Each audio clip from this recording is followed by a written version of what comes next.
회사에서 이제 뭐 횡령 사건이 발생했다라고 해도 사유를 서면으로 통지를 하지 않으면 무효가 됩니다. 전자적인 문서도 서면으로 인정이 될 수 있을까요? 안녕하세요, 최승희 노무사입니다. 안녕하세요, 배수롱 노무사입니다. 근로기준법에서는 해고와 관련한 여러 가지 제한을 두고 있는데요.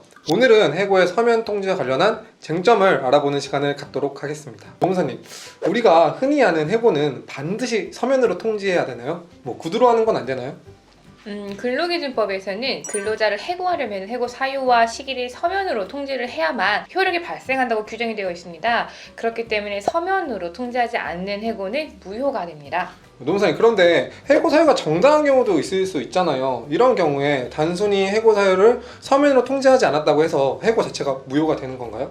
네, 좀 안타까운 일이긴 했는데 뭐 회사에서 이제 뭐 횡령 사건이 발생했다라고 해도 사유를 서면으로 통지를 하지 않으면 무효가 됩니다. 이런 내용을 잘 모르시는 사업장에서 그냥 구두로 내일부터 나오지 말라고 해고 통보를 하시는 경우가 종종 있어요. 이런 경우에는 무조건 부당해고에 해당하니까 반드시 유의하시기 바랍니다.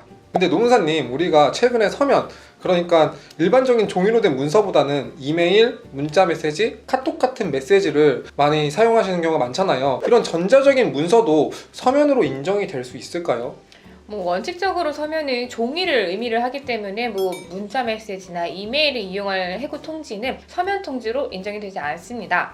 다만 이메일로 해고를 통지를 했는데 예외적인 경우에 그 효력을 인정한 경우가 있습니다. 맞아요. 해당 사례에서는 당사자가 대리인에게 관련 자료를 보내도록 요청을 해가지고 대리인이 이메일로 해고 통지서 등을 수령했고요. 이를 통해서 부당해고 구제 신청을 제기한 사안이었어요. 법원은 이러한 일련의 내용을 고려할 때 해고에 적절히 대응하는데 아무런 지장이 없었던 경우에는 제한적으로 이메일에 의한 서면 통지 효력을 인정한 바 있습니다. 추가적으로 회사가 전자결제 체제를 완비를 해서 전자문서를 통해 가지고 업무의 기한이나 결제나 이런 것들을 이제 종이가 아닌 전자문서로 진행을 하고 있다라고 하면은 이런 전자문서도 서면에 포함이 된다고 보고 있습니다. 그럼 노무사님, 전자결제 체제가 완비돼 있거나 근로자가 해고에 적절히 대응하는데 지장이 없었다라고 하면은 전자문서로 해고를 통지해도 될까요?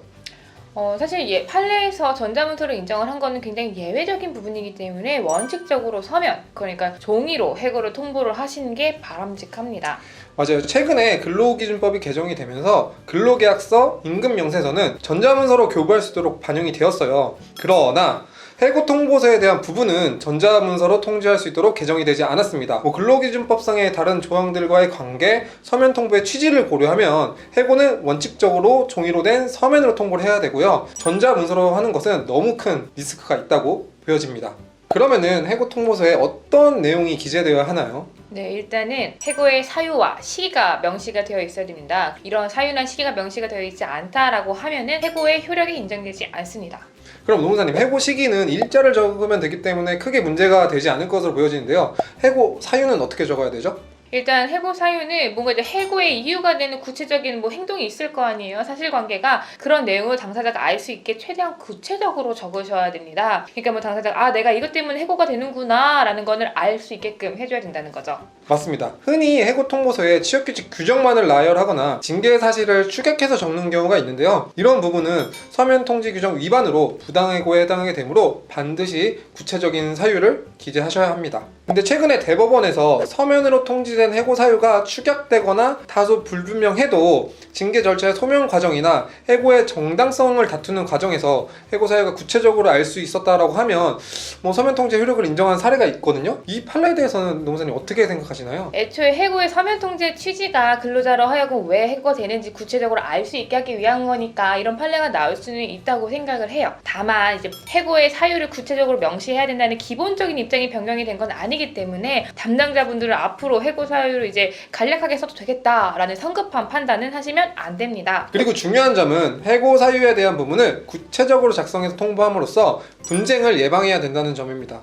해고 사유를 추각하거나 불분명하게 기재하면 그건 반드시 해고 효력에 대한 분쟁을 유발할 수 있거든요. 이런 법정 분쟁을 진행하게 되면 회사도 시간이나 비용을 많이 소모하게 될 수 있기 때문에 반드시 유념하실 필요가 있습니다. 오늘은 해고의 서면 통지에 대해서 알아봤습니다. 이 서면 통지 전자문서로 가능하냐 이 부분이었는데요. 더 궁금하신 점이 있으시면 유튜브에 댓글을 달아주시거나 블로그로 들어오셔서 많은 정보를 참고해 주시기 바랍니다. 감사합니다.